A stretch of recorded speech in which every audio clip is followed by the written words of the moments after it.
Guys, আসসালামু আলাইকুম and welcome to ভূত আড্ডা।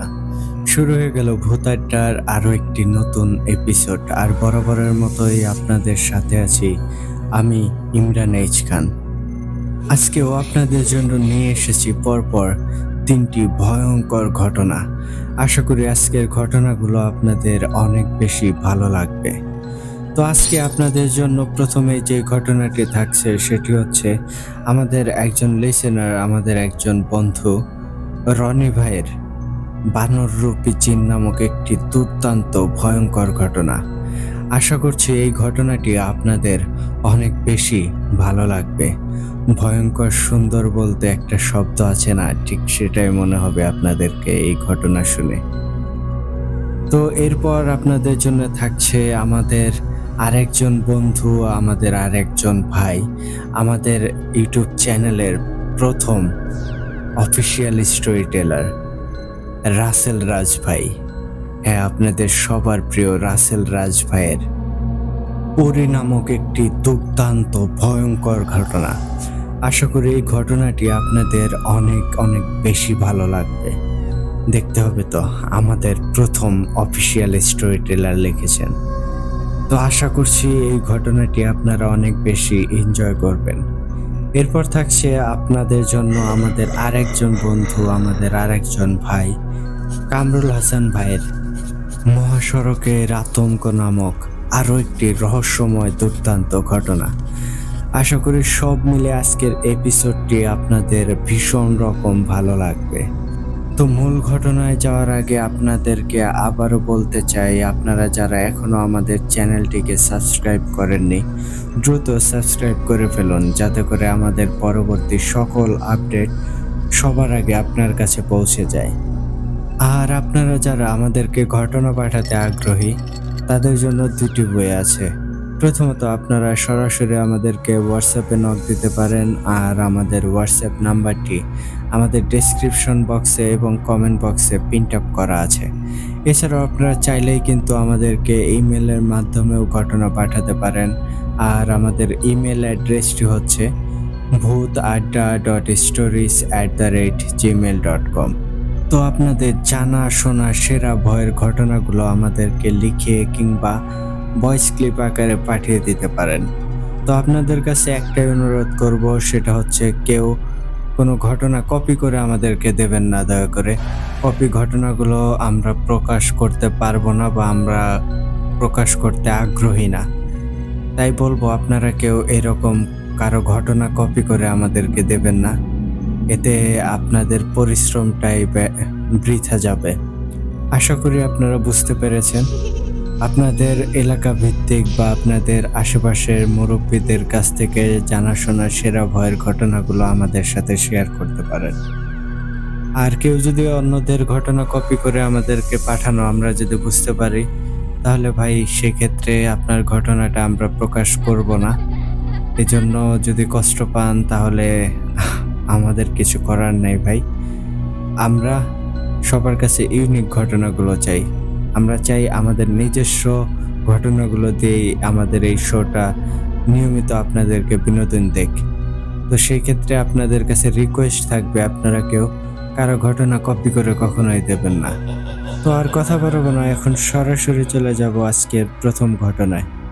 চলুন শুনে আসি রনি ভাইয়ের লেখা বানররূপী জিন।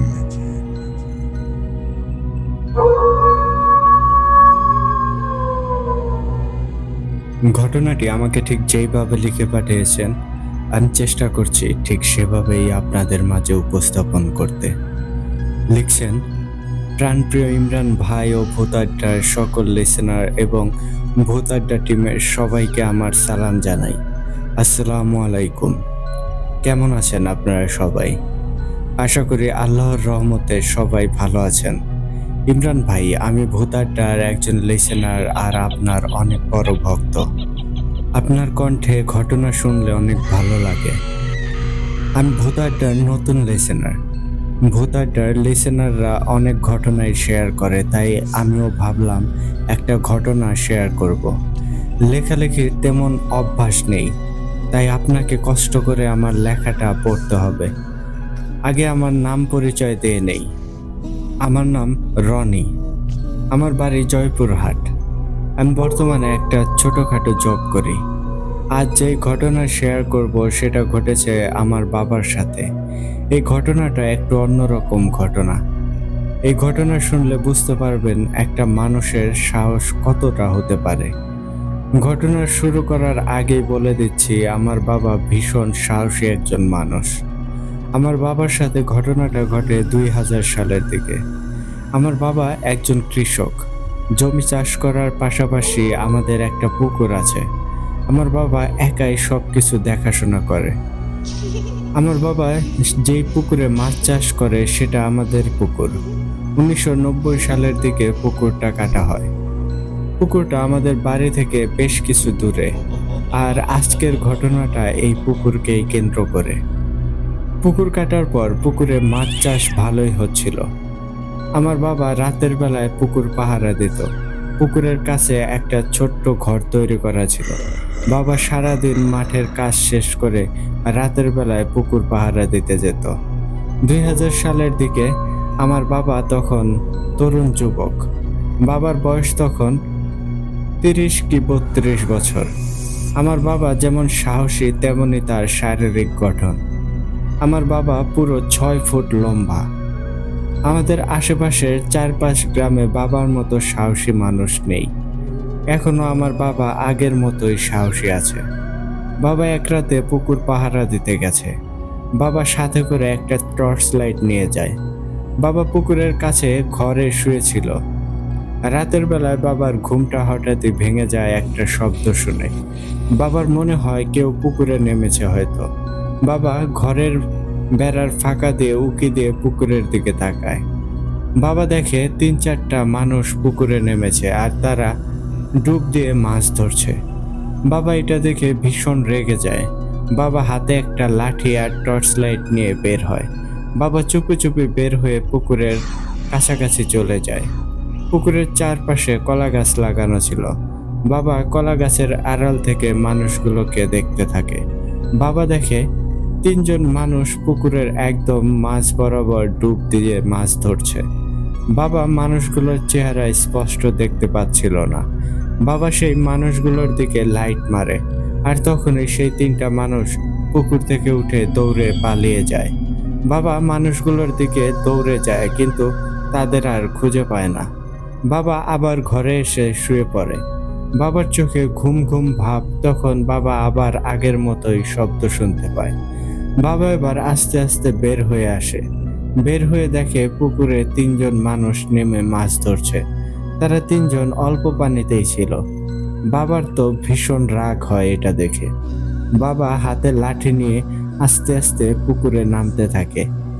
সেই ৩জন মাছ ধরায় ব্যস্ত ছিল। তারা বাবার উপস্থিতি টের পায়নি। বাবা শব্দ না করে আস্তে আস্তে পানিতে নামে। মানুষগুলা কোমর সমান পানিতে মাছ ধরছিল। বাবা যে পানিতে নেমেছে মানুষগুলো বুঝতেই পারেনি। বাবা একজনের কাছে গিয়ে পিছন থেকে লাঠি দিয়ে জোরে আঘাত করে। আঘাত করার সাথে সাথে মানুষটা বাবার দিকে তাকায়। বাবা দেখে মানুষটা দেখতে খুবই কালো। চেহারা একদম সাধারণ মানুষের মতো। শরীরে আঘাত পেয়ে মানুষটা বানরের মতো শব্দ করে ওঠে।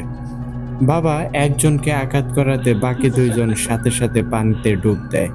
বাবা যাকে আঘাত করেছে সে রাগী দৃষ্টি নিয়ে বাবার দিকে তাকায়। বাবা তখন মানুষটার গলা চেপে ধরে পানিতে ডোবাতে থাকে। বাবা খেয়াল করে যে ২জন ডুব দিয়েছে তারা এখনো পানির নিচেই আছে। বাবা মানুষটাকে ধরে উপরে তুলে আনে আর লাঠি দিয়ে আঘাত করতে থাকে। বাবা খেয়াল করে মানুষটাকে আঘাত করলে সে বানরের মতো করে শব্দ করে উঠছে।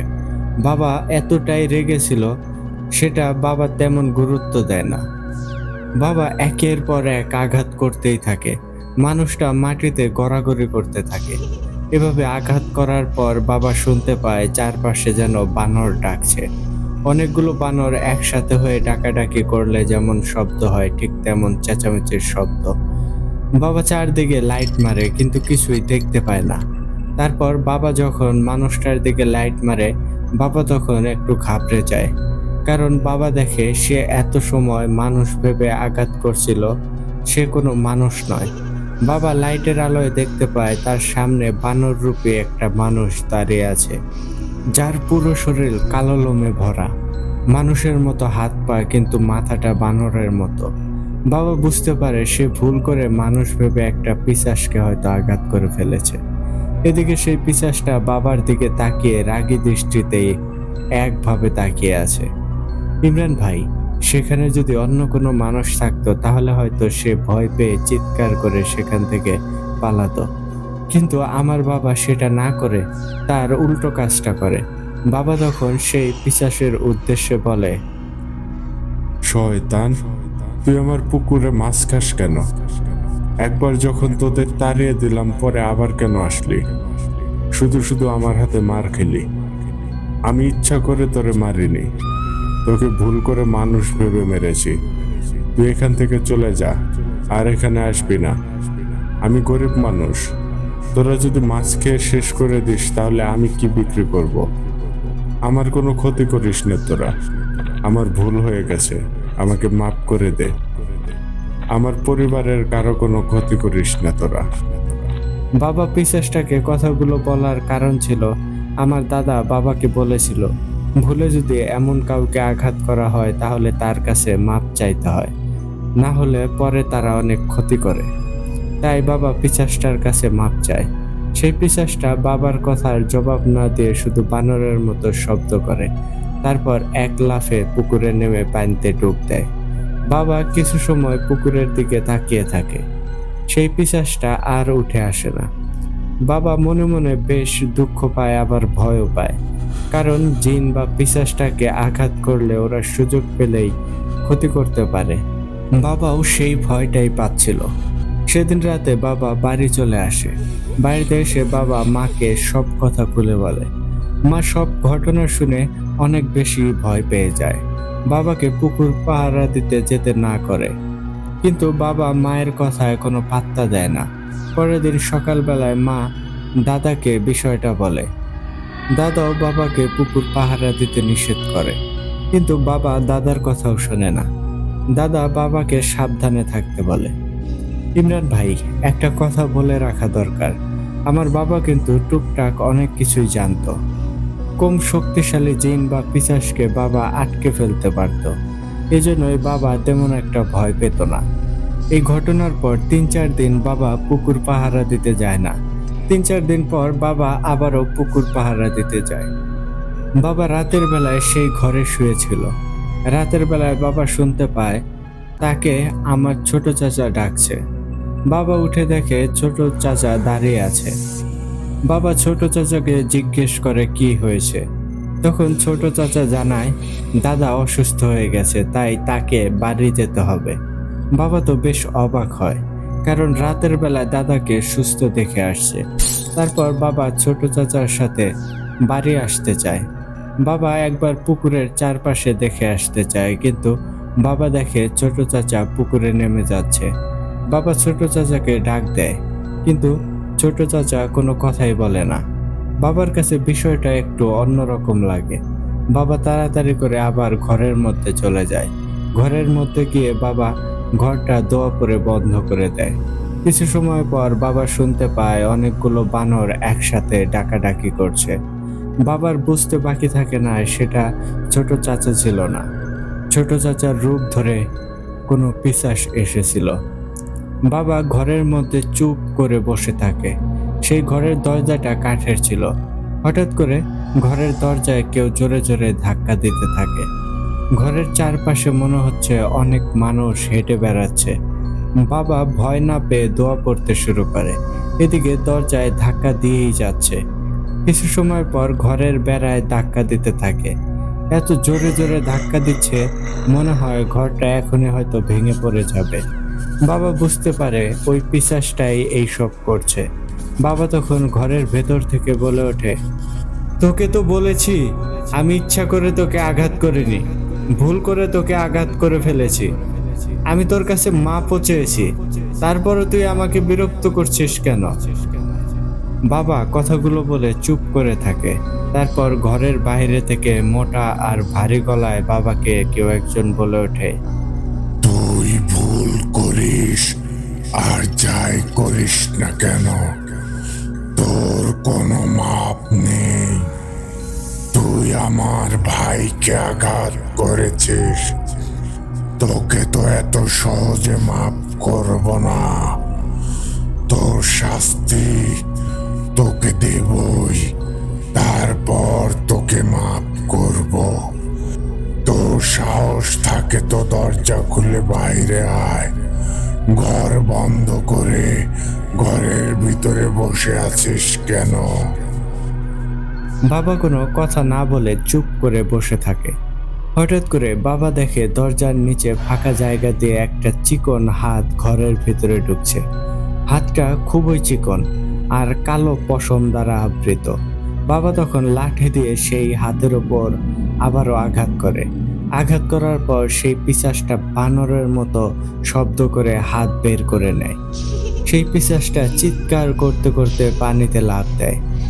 তারপর আস্তে আস্তে সবকিছু আবারও নীরব হয়ে যায়। বাবা রাতের বেলায় আর ঘর থেকে বের হয়নি।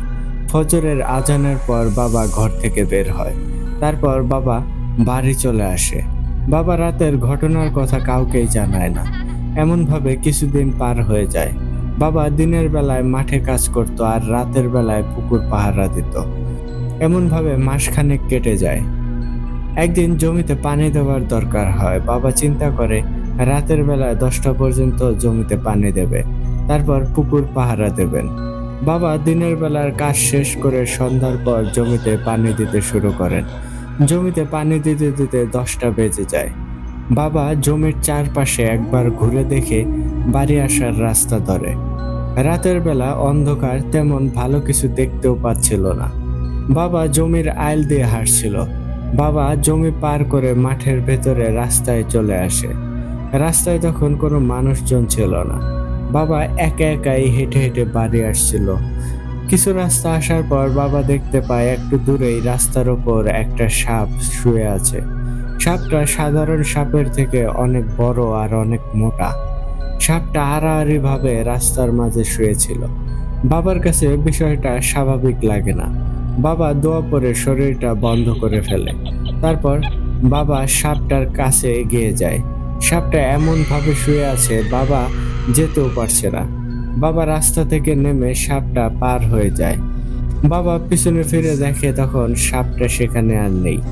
বাবা যখন আবার সামনে ঘুরেছে তখন দেখে একটা বানরের মতো মানুষ তার সামনে দাঁড়িয়ে আছে। বাবা বুঝতে পারে এটা সেই পিশাচ। বাবা দাঁড়িয়ে যায়। তখন সেই পিশাচটা বাবাকে বলে, কিরে, এখন তোকে কে বাঁচাবে? তুই তো এখন একলা। আজ তোকে আমি উচিত শিক্ষা দেব। আমাকে আঘাত করার শাস্তি তোকে এখন হারে হারে বুঝিয়ে দেব। তুই সেদিন বেঁচে গিয়েছিলি, কিন্তু আজ আর বাঁচতে পারবি না।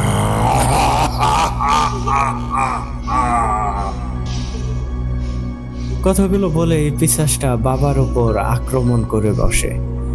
বাবা এমন হঠাৎ আক্রমণ করার কথা একটুও ভেবে পায়নি। বাবা তখন একটু ভয় পেয়ে যায়। বাবাও পিশাচটার সাথে লড়াই করতে শুরু করে দেয়। বাবা প্রথমে পিশাচটাকে তুলে মাটিতে কয়েকটা আছাড় দেয়। পিশাচটা রেগে বাবাকে আবার মারতে আসে। পিশাচটাও বাবাকে তুলে জমির মধ্যে ফেলে দেয়। বাবা তখন বেশ আঘাত পায়। এমনভাবে অনেক সময় বাবা আর পিশাচটা ধস্তাধস্তি করে। এক সময় বাবা ক্লান্ত হয়ে যায়। একটা মানুষ হয়ে পিশাচের সাথে মারামারি করে কখনো কি পারা সম্ভব? পিশাচটা এবার বাবার বুকের উপর উঠে বাবার গলা চেপে ধরে। বাবা তখন নিজেকে বাঁচানোর জন্য অনেক চেষ্টা করছিল।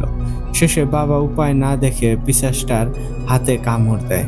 হাতে কামড় খেয়ে পিশাচটা চিৎকার করে ওঠে আর বাবাকে ছেড়ে দেয়। বাবা তখন উঠে পিশাচটাকে পিছন থেকে আক্রমণ করে। বাবা পিশাচটার পিঠে কামড় দিয়ে ধরে। পিশাচটা আরো জোরে জোরে চিৎকার করে। পিশাচটা দুর্বল হয়ে যায়। বাবা তখন ইচ্ছে মতো পিশাচটাকে মারতে থাকে। পিশাচটা মার খাচ্ছে আর চিৎকার করছে। পিশাচটা মার খেয়ে মাটিতে গড়াগড়ি করতে থাকে। বাবা তখন আরো একটা কাজ করে বসে। বাবা পিশাচটার চারপাশে একটা গোল বৃত্ত আঁকে, তারপর দোয়া করে পিশাচটাকে গোল বৃত্তের মধ্যে বন্দি করে ফেলে। পিশাচটা বুঝতে পারে সে বন্দি হয়ে গেছে। পিশাচটা বৃত্ত থেকে বের হওয়ার অনেক চেষ্টা করে কিন্তু পারে না। এক পর্যায়ে পিশাচটা বাবাকে অনুরোধ করে তাকে ছেড়ে দেওয়ার জন্য। বাবা পিশাচটাকে তখন বলে, তুই এখানে বন্দি হয়েই থাক, সকাল হলে তুই এমনিতেই মারা যাবি। তোর কাছে মাপ চাওয়ার পরও তুই আমাকে মারতে চাস। আমি কি তোকে ইচ্ছা করে মেরেছি নাকি? এখন তুই নিজেকে বাঁচা পারলে। কথাগুলো বলে বাবা পিশাচটাকে বৃত্তর ভেতরে রেখেই বাড়ির দিকে রওনা দেয়। পিশাচটা পেছন থেকে বাবাকে ডাকে আর তাকে ছেড়ে দিতে অনুরোধ করে। একসময় পিশাচটা রীতিমতো কান্না পর্যন্ত করে দেয়। বাবাকে বারবার বলে তাকে ছেড়ে দিতে, সে আর বাবাকে আক্রমণ করবে না। পিশাচটার কান্নায় বাবার মায়া হয়। বাবা তখন পিশাচটার কাছে আসে। পিশাচটা বাবাকে আকুতি মিনতি করে ছেড়ে দেওয়ার জন্য বলে। বাবা পিশাচটাকে একটা শর্ত দেয়, পিশাচটা আর যেন কখনোই বাবার কোনো ক্ষতি করার চেষ্টা না করে। এই শর্তে রাজি হলে বাবা তাকে ছেড়ে দেবে। পিশাচটা তখন রাজি হয়ে যায়। পিশাচটা বলে সে আর কোনোদিনও বাবার কোনো ক্ষতি করবে না। তারপর বাবা বৃত্তটা মুছে দেয়। পিশাচটাও মুক্ত হয়ে যায়। পিশাচটা সাপের রূপ ধারণ করে জমির মধ্যে দিয়ে চলে যায়। বাবাও বাড়িতে চলে আসে। বাবার পুরো শরীরে কাদামাটি লেগেছিল। বাবা বাড়িতে এসে গোসল করে খাওয়া দাওয়া করে। সেদিন রাতে আর পুকুর পাহারা দিতে যায়নি। পরের দিন বাবা দাদাকে সব ঘটনা খুলে বলে। দাদা বাবাকে অনেক রাগারাগি করে। দাদা বাবাকে সব সময় সাবধানে থাকতে বলে। সেই ঘটনার পর পিশাচটা আর কখনোই বাবার সামনে আসেনি, আর বাবার কোনো ক্ষতিও করেনি। ইমরান ভাই, এটাই ছিল আমার বাবার সাথে ঘটে যাওয়া একটা ঘটনা। আমার বাবার সাথে ঘটে যাওয়া ঘটনা এমন আরো অনেকগুলো আছে। আমি সময় পেলে আমার ঘটনাগুলো আপনাকে লিখে পাঠাবো। সবাই আমার বাবার জন্য দোয়া করবেন, আর ঘটনাটা কেমন লেগেছে সবাই জানাবেন। সবার জন্য দোয়া ও ভালোবাসা রইল। সবাই ভালো থাকবেন, সুস্থ থাকবেন। আল্লাহ হাফেজ।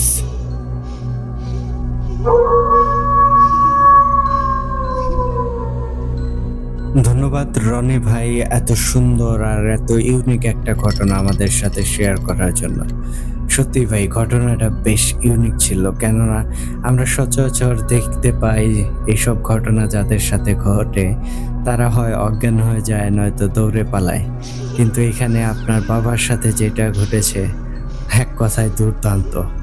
সে ডিফেন্স করেছে, নিজেকে প্রোটেক্ট করেছে বা তার সাথে লড়াই করার চেষ্টা করেছে। সত্যি এই জিনিসটা কিন্তু বিরল, আমরা সচরাচর এইরকম ঘটনা শুনতে পাই না। ধন্যবাদ রনি ভাই এত সুন্দর করে ঘটনাটি আমাদেরকে লিখে পাঠানোর জন্য। ভাই আপনার কাছে রিকোয়েস্ট থাকবে, আপনার কাছে এরকম আরো ঘটনা যেহেতু বলেছেন আছে, খুব তাড়াতাড়ি আমাদেরকে লিখে পাঠান। আপনার ঘটনার এক কথায় ফ্যান হয়ে গেছি ভাই, এত সুন্দর করে লিখেছেন। আপনার প্রথম ঘটনাটা শুনেই আপনার লেখার স্কিলটা বুঝতে পারছি। ধন্যবাদ রনি ভাই, খুব তাড়াতাড়ি আপনার পরবর্তী ঘটনা আমাদেরকে পাঠিয়ে দিন। তো প্রিয় লিসেনার্স, আপনারা কিন্তু জানাতে পারেন আজকের রনি ভাইয়ের এই ঘটনাটি আপনাদের কাছে কেমন লেগেছে। তো আর কথা বাড়াবো না, এখন সরাসরি চলে যাব আজকের দ্বিতীয় ঘটনায়। চলুন তাহলে শুনে আসি আমাদের প্রথম official story teller Mohammad Rasel Hossain Raj ভাইয়ের পরি ঘটনাটি।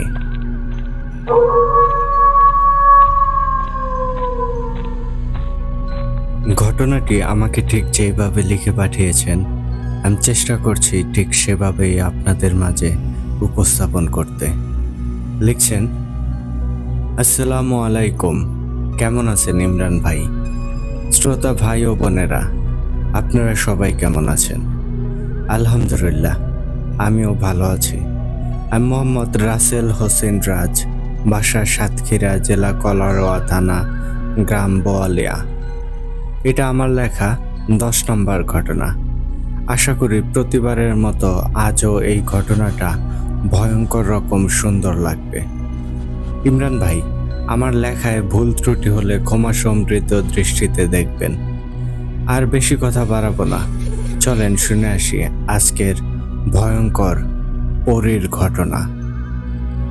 আজকে আমি যে ঘটনাটা শেয়ার করতে যাচ্ছি, এই ঘটনাটা মূলত কালেক্ট করেছি। এটা আমার একটা ফ্রেন্ডের কাছ থেকে নিয়েছি। তার নাম সুমাইয়া, বাসা নোয়াখালী। বলছে, সুমাইয়া, রাজ, আজ আমি যেই ঘটনাটা তোমার সাথে বলবো, আমার মনে হয় না তুমি আগে কখনো এমন কোনো ঘটনা শুনেছ। তখন আমি বললাম, আচ্ছা তাহলে বলো তো। আমি অনেক কৌতূহল নিয়ে কথাটা বললাম। আমার কথা শুনে সুমাইয়া বলল, আচ্ছা ঠিক আছে, বলছি। তার আগে ঘটনাটার সম্পর্কে বিবরণ দিয়ে নেই, তাহলে ঘটনাটা বুঝতে সুবিধা হবে। ঘটনাটা সুমাইয়া আমার সাথে যেমন করে বলেছে, আমি ঠিক তার মতো করে তুলে ধরছি। ইমরান ভাই, আপনি আপনার মতো করে পড়ে শোনাবেন, বলছে সুমাইয়া। এই ঘটনাটা মূলত আমাদের স্কুলের স্যারের সাথে ঘটে। যে স্যারের সাথে এই ঘটনাটা ঘটে তার বাসা আমাদের বাসার পাশেই। তাই বলতে পারো আমার চোখের সামনেই সব কিছু ঘটেছিল। এবার চলে যাই মূল ঘটনায়।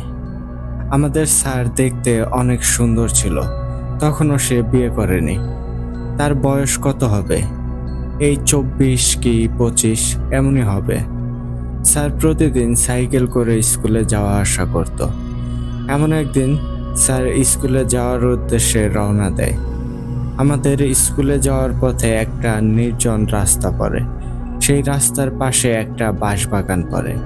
স্যার বাঁশবাগানের পাশে যেতেই দেখে অপরূপ সুন্দর দেখতে দুজন মেয়ে বাঁশগাছের উপর বসে আছে, আর একটু একটু করে স্যারের দিকে তাকিয়ে মুস্কি মুস্কি হাসি দিচ্ছে। এটা দেখে স্যার মেয়ে দুইটাকে উদ্দেশ্য করে বলে, এই যে আপনারা কারা? এই অসময়ে বাঁশগাছের উপরে উঠেছেন, পড়ে গেলে কি হবে? এখনই নেমে আসেন নিচে। স্যারের কথা শুনে তারা কোনো উত্তর দিল না। তারা তখনও স্যারের দিকে তাকিয়ে হাসছে। এবার স্যার কিছুটা অবাক হলো আর মনে মনে ভাবতে থাকে, আচ্ছা এরা তো আমাদের গ্রামের কোনো মেয়ে না। এই দুইজনের ভেতরে কাউকে তো আমি আগে কখনো এই গ্রামে দেখিনি। তাহলে এরা কারা হতে পারে? স্যার এইসব ভাবছিল। হঠাৎ সামনের দিকে তাকিয়ে দেখে মেয়ে দুইটা তার সামনে দাঁড়িয়ে আছে। স্যার কিছুটা ভয় পেল। এর কারণ হলো মেয়ে দুইটা যেখানে বসেছিল সেখান থেকে সাধারণ কোনো পুরুষ মানুষেরও নামতে গেলে 7-8 মিনিটের মতো সময় লাগবে। সেখানে তো তারা মেয়ে মানুষ। এটা কি করে সম্ভব? স্যার মেয়ে দুইজনের দিকে তাকিয়ে বলল, সত্যি করে বলেন তো, আপনারা আসলে কারা? আপনাদের দেখে তো কোনো সাধারণ মানুষ মনে হচ্ছে না। স্যারের কথা শুনে প্রতি উত্তরে দুজন মেয়ে একসাথে বলল, আপনি ঠিক ধরেছেন, আমরা মানুষ না, আমরা পরী। তখন স্যার বলল, কি কি বলছেন এসব? আর আপনারা আমার কাছে কি চান? মনের ভেতর অনেকটা ভয় নিয়ে স্যার কথাগুলো বলল। স্যারকে ভয় পেতে দেখে পরী দুইটা বলল, আপনি ভয় পাবেন না, আমরা আপনার ক্ষতি করতে আসিনি। স্যার তখন বলল, তাহলে কি করতে আসছেন? পরী দুইজনের ভেতর থেকে একজন তখন বলে উঠল, আমরা দুই বোন আপনাকে অনেক পছন্দ করি। আমাদের দেশে নিয়ে আপনাকে বিয়ে করতে চাই।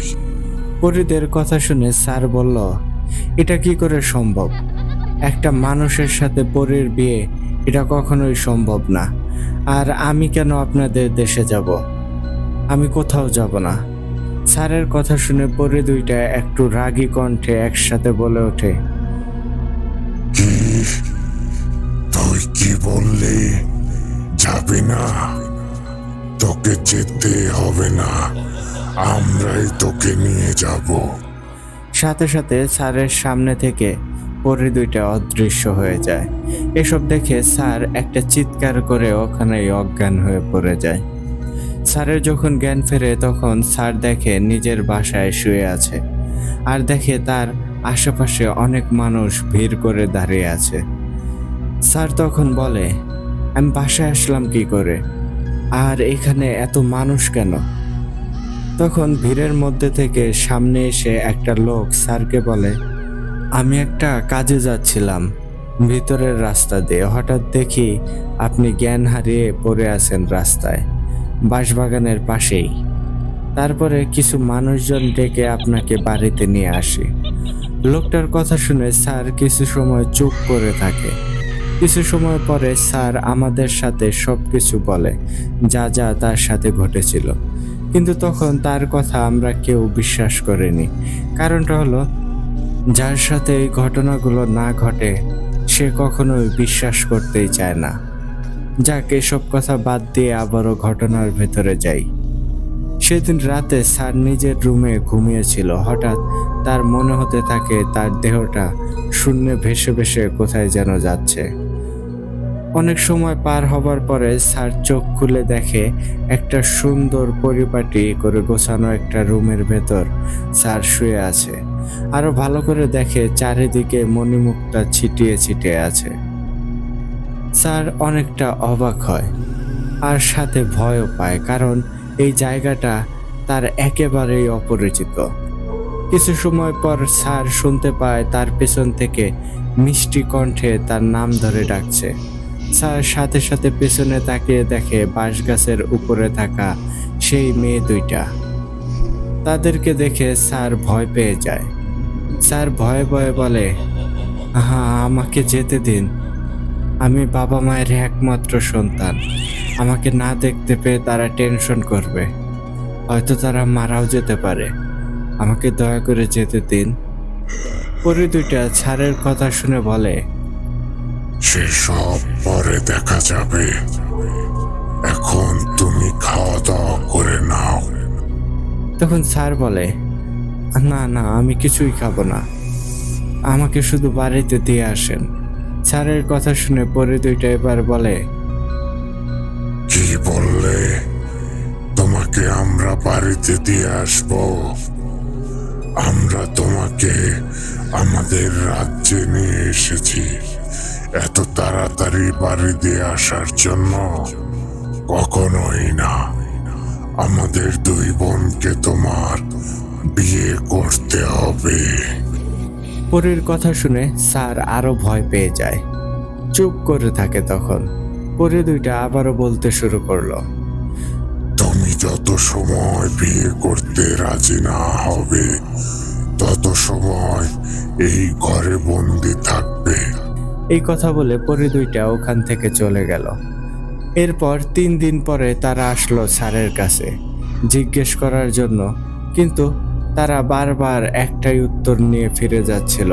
স্যার বারবার বলছিল, না না না, আমি কিছুতেই এই দেশে থাকবো না, আর বিয়েও করব না, আমাকে যেতে দিন, আমাকে বাড়িতে দিয়ে আসেন।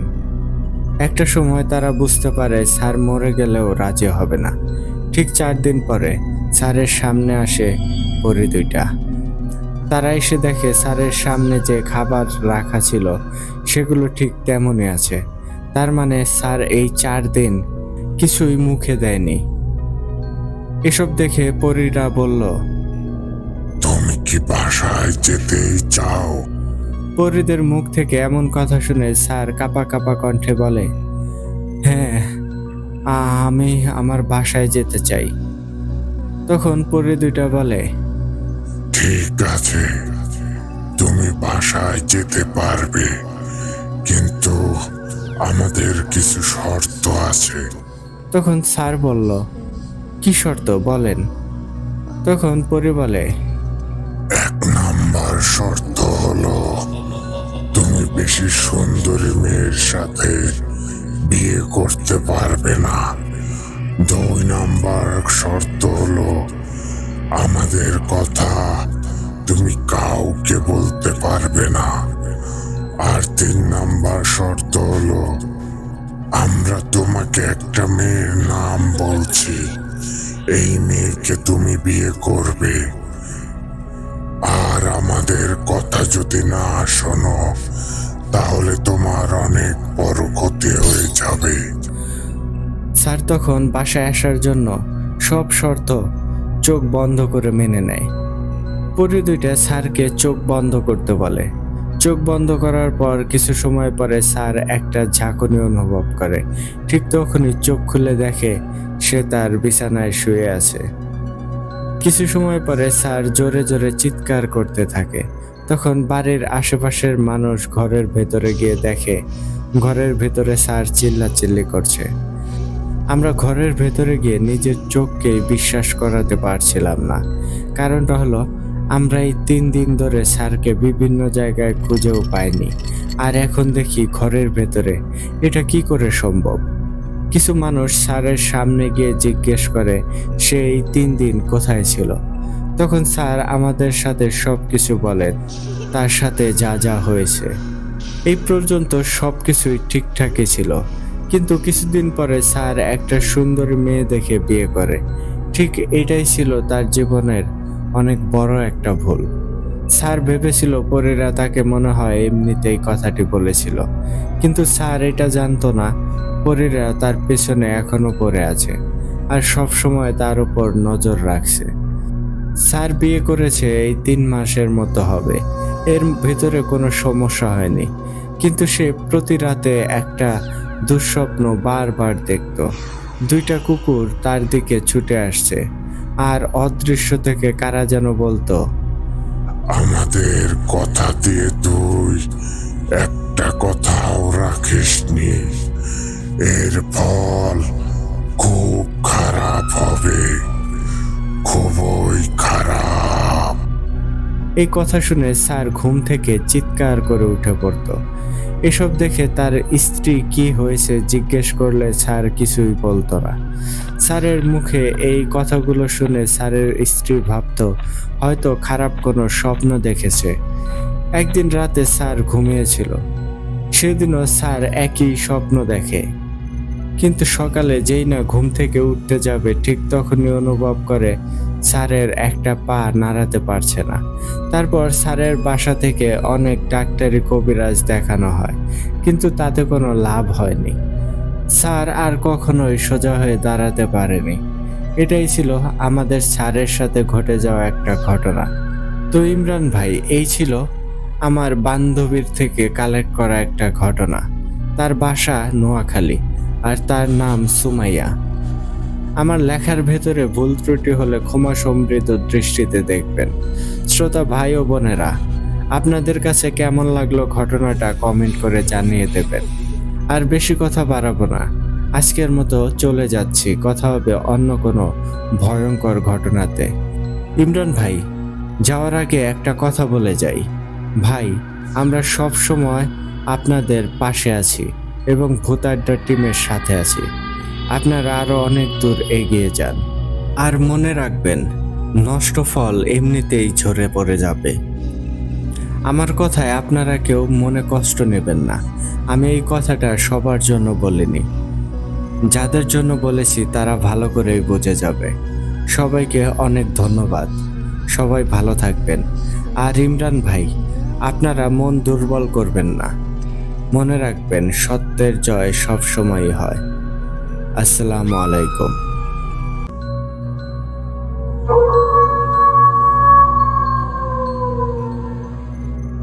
ওয়াও রাসেল ভাই, ওয়ান্স এগেইন আরো একটা দুর্দান্ত লেভেলের ঘটনা আপনি আমাদেরকে দিয়েছেন। ধন্যবাদ রাসেল ভাই, এত সুন্দর ঘটনা আমাদের সাথে শেয়ার করার জন্য।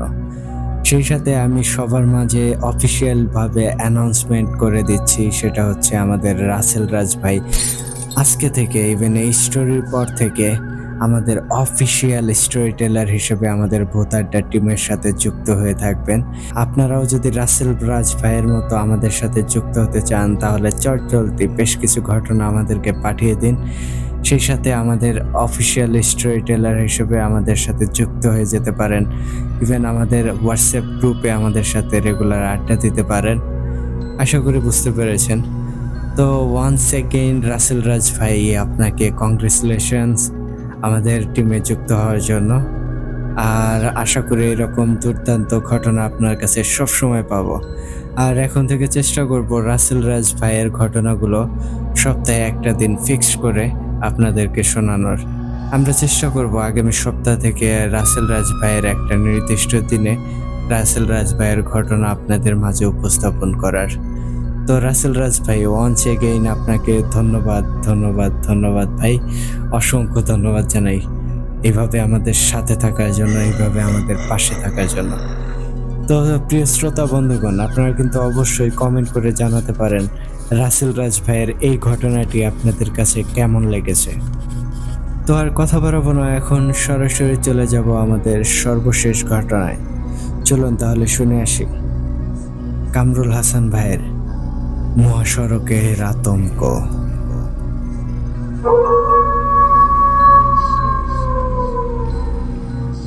ঘটনাটি আমাকে ঠিক যেইভাবে লিখে পাঠিয়েছেন, আমি চেষ্টা করছি ঠিক সেভাবেই আপনাদের মাঝে উপস্থাপন করতে। লিখছেন, ইমরান ভাই ও ভূতাড্ডা টিমের সবাইকে আমার সালাম জানাই। আসসালামু আলাইকুম। আমি কামরুল হাসান। আমার কথা মনে আসছে নিশ্চয়ই।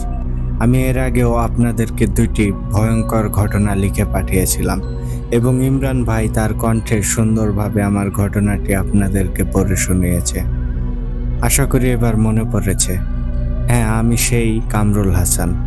আজকে আবারও নতুন একটি ঘটনা নিয়ে আসলাম আপনাদের মাঝে। এই ঘটনাটি আমি আমার এক চাচার কাছ থেকে শুনেছি। চাচার নাম রহিম। তো রহিম চাচা আমাকে যেভাবে ঘটনাটি বলেছিল, আমি ঠিক সেভাবেই আপনাদের মাঝে উপস্থাপন করার চেষ্টা করছি। বলছেন রহিম চাচা,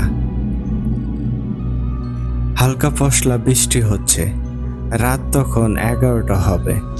আমি ভোরঘাটা বাস স্ট্যান্ডে অপেক্ষা করছি। কুষ্টিয়ার এক অজ্ঞাত বাস স্ট্যান্ড এটি।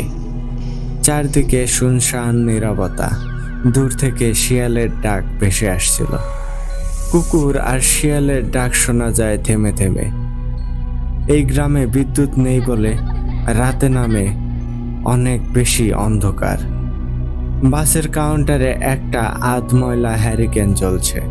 আমি কাউন্টারে এসে কোনো টিকিট পাইনি, তবে কাউন্টারের লোকটা দয়াবান, বলল আমার একটা ব্যবস্থা করবে। ড্রাইভারের পাশে ইঞ্জিনের ওপর এক টুকরা ফোম দিয়ে অস্থায়ী সিট বানিয়ে দেবে আমাকে। আমি চাইলে সেটায় বসে যেতে পারবো। আমি ঢাকায় যাব। ঢাকা যাওয়া দিয়ে কথা, ড্রাইভারের পাশে বসে যাই আর মন্ত্রীর পাশে বসে যাই। বাস আসতে আরো 1 ঘন্টা দেরি হবে। দূরে একটা চায়ের দোকান দেখা যাচ্ছে। সেখানে মোটা সল্তের কেরোসিনের কুপি জ্বলছে। রাস্তায় ফিসফিসে কাদা। আমি কাদা মারিয়ে চায়ের দোকানের দিকে এগিয়ে গেলাম। বাঁশের তৈরি নড়বড়ে দোকান। দোকানের ভেতর 2টি মাত্র বেঞ্চি। বৃদ্ধ দোকানদার। চুলাটা নিভানো। আমার অনুরোধে তিনি চুলা জ্বালালেন। আমি চায়ের অপেক্ষায় আছি। হঠাৎ এক লোক হাজির। মোটাসোটা দীর্ঘদেহী। মোটা গোপ দেখে বুঝতে কষ্ট হয় না লোকটা ট্রাক ড্রাইভার। এখন মোটা গোপ সাধারণত এখন ট্রাক ড্রাইভাররাই রাখে। আকাশের বুক চিরে বিদ্যুৎ চমকাচ্ছে। লোকটা বাহিরে তাকিয়ে বলল, সেদিন ছিল এমনই রাত। গ্রামের মানুষেরা সাধারণত গল্পবাজ হয়, প্রয়োজন ছাড়া বেশি কথা বলে। এদের প্রশ্রয় দেওয়া বিপজ্জনক। প্রশ্রয় পেলে কানের পোকা বের করে ফেলে। রাতে একা ভালো লাগছিল না, তাই তার কথায় সায় দিয়ে বললাম, কোন দিনের কথা বলছেন ভাই? তখন সে বলল, গত বছরের ঘটনা। একদিন সকালে এই চায়ের দোকানে দেখি একটা ছেলে মাথা নিচু করে বসে আছে। চায়ের দোকানদার চাচা বলল, ছেলেটা চরের তনে আইছে, আর একটা কাজের দরকার। দেখে মনে হলো অবস্থাপন্ন ঘরের সন্তান, হয়তো বাড়ি থেকে রাগ করে এসেছে। আমার মায়া লাগলো, কারণ একদিন আমিও ম্যাট্রিক ফেল করে লজ্জায় বাড়ি ছেড়ে পালিয়েছিলাম। পরে জানলাম ছেলেটার নাম আসাদ। মুখ গোল, গায়ের রং ফর্সা, হাঁটা চলা অনেকটা মাইয়া লোকের মতো। যাই হোক, ছেলেটাকে আমার ট্রাকে রেখে দিলাম হেল্পার হিসেবে। আমি কাঁচামাল নিয়ে শহরে যাই, ও আমার সাথে শহরে যায়। আবার সকাল হলে শহর থেকে গ্রামে চলে আসি। একদিন দুপুরের ঘটনা। প্রচণ্ড রোদ। আমরা এই স্টেশনের একটা হোটেলে ভাত খেয়ে বিশ্রাম নিচ্ছি। বিশ্রাম শেষে হোটেল থেকে ট্রাকে গিয়ে উঠলাম। ভাবলাম ট্রাকটা পেছনের গ্যারেজে রেখে আসি। ট্রাকে উঠে ইঞ্জিন স্টার্ট করলাম। একটু বাঁকে গিয়ে রাস্তায় উঠব, হঠাৎ একটা আর্তচিৎকার। আমার হাত স্টিয়ারিং থেকে নেমে গেল। লোকজনের হায় হায় রব শুনে ট্রাক থেকে নিচে নেমে আসি। একটা থেতলানো মানুষের শরীর পড়ে আছে ট্রাকের চাকার নিচে। শরীর আর চেনা যায় না, দেখে মনে হয় একদলা মাংসপিণ্ড। রক্ত আর মাংস একাকার হয়ে আছে। হলুদ মস্তকটা ছিটকে পড়ে কাঁপছে তখনও। ঘটনা হইল কঠিন গরম, ছায়া নাই কোথাও। দুপুরে খাওয়া শেষে আসাদ ছায়ায় বিশ্রাম নিতে গাড়ির নিচে শুয়েছিল। একটা পেপার বিছিয়ে ঘুমিয়ে পড়েছিল। সেই ঘুমই ছিল জীবনের শেষ ঘুম। হাসপাতালে নেওয়ার মতো কোনো অবস্থাই ছিল না। লাস্ট পোস্টমর্টম শেষে হাতে নিতে নিতে রাত হয়ে গেল। একটা কাঠের কফিন বানিয়ে কাফন পরিয়ে লাশ নিয়ে রওনা দিলাম। গন্তব্য আমাদের গ্রামের বাড়ি। জানাজা না পড়ে লাশ নিয়ে রওনা দিতে অনেকেই নিষেধ করেছিল। জানাজা পড়াতে হলে সকাল পর্যন্ত অপেক্ষা করতে হবে। ট্রাকের সিটের পেছনে কফিনটা বসিয়ে রাখলাম। সন্ধ্যার পর থেকে আকাশটা ধীরে ধীরে মেঘলা হতে শুরু করে। হঠাৎ আকাশের বুক চিরে শুরু হলো বিদ্যুৎ চমকানো। আমি আমার সাথে একজন সাহসী কামলা দুলাভাই নিয়ে যাত্রা শুরু করছিলাম। নিকষ কালো রাত, নিকষ কালো অন্ধকার রাত। হেডলাইটের আলো অন্ধকারের বুক চিরে এগিয়ে যাচ্ছে। রাস্তার পাশের যেন কিছুই চোখে পড়ে না। দূর গ্রামের কোনো পিটপিটে আলো চোখে পড়ছে না। চিরপরিচিত রাস্তাকে মনে হলো অচিন পথ। দূরের একটা সাদা বিন্দু চোখে পড়ল। বিন্দুটা ধীরে ধীরে বড় হচ্ছে। একসময় মনে হলো একজন মানুষ হেঁটে যাচ্ছে, গাড়ির সামনে হেঁটে যাচ্ছে। তবে হাঁটার ভঙ্গিটা আমার কাছে পরিচিত। আমি হর্ন বাজালাম, না সে পথ ছেড়ে দেবে না। আমি দুলালের দিকে তাকালাম। ও মনে হয় কিছু একটা বুঝতে পেরেছে। ও পেছনে গিয়ে কফিনের ঢাকনা খুলে দেখে। আমি ওর দিকে তাকালে ও বলে কফিন খালি। আমি বললাম শক্ত হয়ে বসে থাক। এরপর গাড়ির গতি বাড়িয়ে দিলাম 100-তে 100। সাথে পাগলের মতো হর্ন টিপছি। কিন্তু সামনের রোডের মধ্যে সাইড দেওয়ার কোনো লক্ষণই দেখলাম না। ধীরে ধীরে আকৃতিটা বড় হতে থাকলো। কাফনের কাপড়টা মেয়েদের শাড়ির মতো জড়িয়ে পড়া। তারপর ওটা ধীরে ধীরে মুখ ঘুরে আমাদের দিকে তাকালো। মুখ বলতে কিছু নেই, ওখানে একদলা জমাট রক্ত। সেই রক্তের মাঝে দুটি গর্ত, যেই গর্তের শুরু আছে কিন্তু শেষ নেই। আমি গাড়ি থামিয়ে দিলাম, গাড়ির হেডলাইটও নিভিয়ে দিলাম। সব অন্ধকার। জানালার ফাঁক দিয়ে তাকিয়ে দেখি একটা বাজারের মধ্যে চলে এসেছি। আমি গাড়ির দরজা খুলে ডাক দিলাম। একজন পাহারাদারকে ডেকে বললাম, আমরা রাতে আপনার সাথে থাকতে চাই। তারপর সেই পাহারাদার এবং তার কিছু সঙ্গবঙ্গ মিলে আমাদের থাকার ব্যবস্থা করে দিলেন। দুলাল আর আমি গাড়ি থেকে নেমে একটা দোকানে গেলাম রাত কাটানোর জন্য। তাদেরকে বললাম না আমাদের সাথে কফিন আছে। আমি তাকে বললাম গাড়ি থেকে নামার আগে কফিন খুলে দেখেন নাই? সে বলল দেখেছি। তখন আমি বললাম লাশ ছিল? জবাবে সে জানালো না, কোনো লাশ নেই, লাশ গায়েব। তবে অনেকেই ওই পথ দিয়ে যাওয়ার সময় কাফন পরা একজনকে গাড়ির সামনে দিয়ে হাঁটতে দেখেছে। আমার গাড়ি চলে এসেছে। আমি চায়ের বিল দিয়ে উঠে পড়লাম। লোকটার দিকে তাকিয়ে দেখলাম সেও উঠে যাচ্ছে। সে বলল, স্যার আমার কথা বিশ্বাস করেন নাই। আমি তাকে খুশি করার জন্য বললাম, আপনি যেহেতু দেখেছেন অবিশ্বাস করি কি করে? গ্রামের মানুষ এমনিতেই বানিয়ে বানিয়ে গল্প বলে। এসব গল্প বিশ্বাস করার কোনো কারণ দেখছি না। কাউন্টারের সামনে এসে দেখি গাড়ি দাঁড়িয়ে আছে, কোনো সিট খালি নেই। ড্রাইভারের পাশে একটা অস্থায়ী সিট দিয়ে আমাকে বসবার জন্য ব্যবস্থা করে দিল। আমাদের গাড়িও ঢাকার উদ্দেশ্যে রওনা দিয়েছে। পরিশিষ্ট গাড়ি এগিয়ে চলছে। নিকষ কালো অন্ধকার রাত, কোথাও কোনো আলোর চিহ্নও নেই।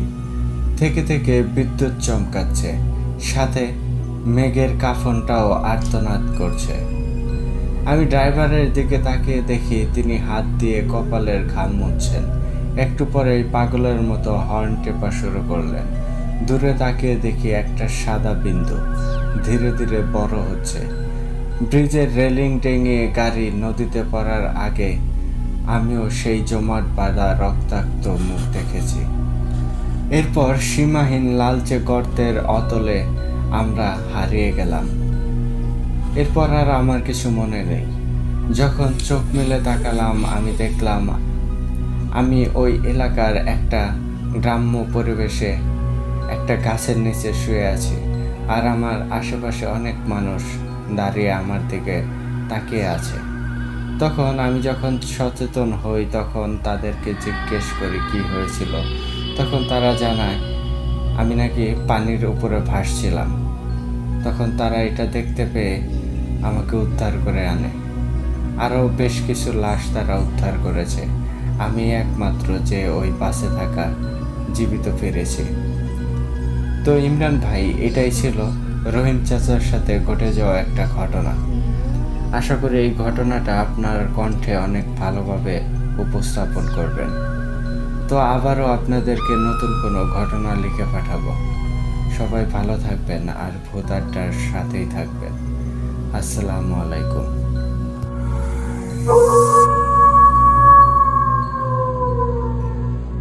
ধন্যবাদ কামরুল হাসান ভাই, এত সুন্দর আর এত ভয়ঙ্কর একটা ঘটনা আমাদের সাথে শেয়ার করার জন্য। ধন্যবাদ ভাই। সত্যি মানে এরকম ঘটনা আমরা এর আগে অনেক শুনেছি। কেন যেন মনে হয় যে এমন যেন একটা কানেকশন আছে। যারা যারা অ্যাম্বুলেন্স চালায় তাদের সাথে টুকিটাকি এইসব ঘটনার বা এইসব অভিজ্ঞতার কথা শোনাই যায়। মানে এইসব অভিজ্ঞতা ফেস করেননি বা এরকম অভিজ্ঞতা কারো হয়নি, এরকম ড্রাইভার খুবই কম পাওয়া যায়। তো আমার কাছে আপনার ঘটনাটি বেশ ভালো লেগেছে ভাই। ধন্যবাদ ভাই এইভাবে আমাদেরকে বিনোদন দেওয়ার জন্য, এইভাবে আপনার ঘটনাটি আমাদেরকে লিখে পাঠানোর জন্য। তো প্রিয় লিসেনার্স, আপনারা কিন্তু অবশ্যই কমেন্ট করে জানাতে পারেন কামরুল হাসান ভাইয়ের এই ঘটনাটি আপনাদের কাছে কেমন লেগেছে। আশা করি আপনাদের অনেক ভালো লেগেছে। তো এই ছিল আজকের আয়োজন। চলে যাওয়ার আগে আপনাদেরকে আবারও বলতে চাই, আপনারা যারা এখনও আমাদের চ্যানেলটিকে সাবস্ক্রাইব করেননি, দ্রুত সাবস্ক্রাইব করে ফেলুন। আর আপনারা যদি আমাদেরকে ঘটনা পাঠাতে চান, সেক্ষেত্রে আপনাদের জন্য দুটি ওয়ে আছে। আমাদেরকে হোয়াটসঅ্যাপ করতে পারেন, এছাড়াও আমাদেরকে ইমেলের মাধ্যমে ঘটনা পাঠাতে পারেন। আর আমাদের হোয়াটসঅ্যাপ নাম্বার এবং ইমেল অ্যাড্রেসটি আমাদের ডেসক্রিপশন বক্সে এবং কমেন্ট বক্সে পিন আপ করে দেওয়া আছে। আশা করি আপনারা আপনাদের জানাশোনা সেরা ভয়ের ঘটনাগুলো আমাদেরকে লিখে কিংবা ভয়েস ক্লিপ আকারে পাঠিয়ে দেবেন। তো আমি ইমরান এইচ খান আজকের মতো এখানেই বিদায় নিচ্ছি। কথা হচ্ছে আগামী এপিসোডে নতুন কোনো ভয়ঙ্কর ঘটনা নিয়ে। টিল দেন সবাই ভালো থাকুন, সুস্থ থাকুন আর ভূত আড্ডার সাথেই থাকুন। আসসালামু আলাইকুম।